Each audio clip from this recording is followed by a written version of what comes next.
याङ्बु official च्यानलमा तपाईलाई हार्दिक स्वागत छ। म राजन चापागाई।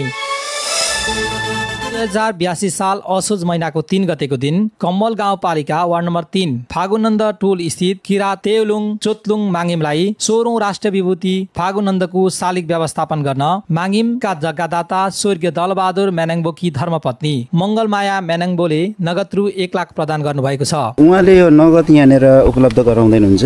विशेष के को लागि चाहिँ यो नगद? यो चाहिँ के भने यो हाम्रो किरात तेउलुङ चोतलुङ माङिम उहाँहरूले नै जग्गा दान दिनुभयो, 3 कट्ठा जग्गा।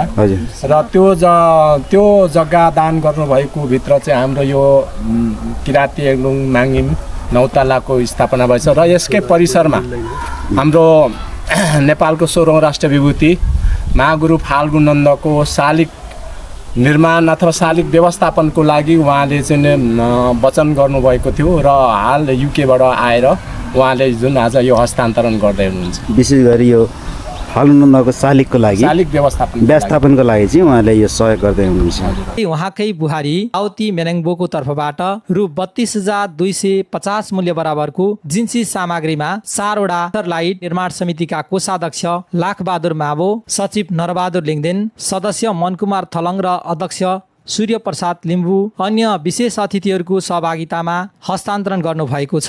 चन्द्रकुमारी लावती मेन्याङबो बुहारी हाम्रो दलबहादुर मेन्याङबोज्यूको छोरा। कस्तो खालको बत्ती चाहिँ उपलब्ध गराउनु भएको छ?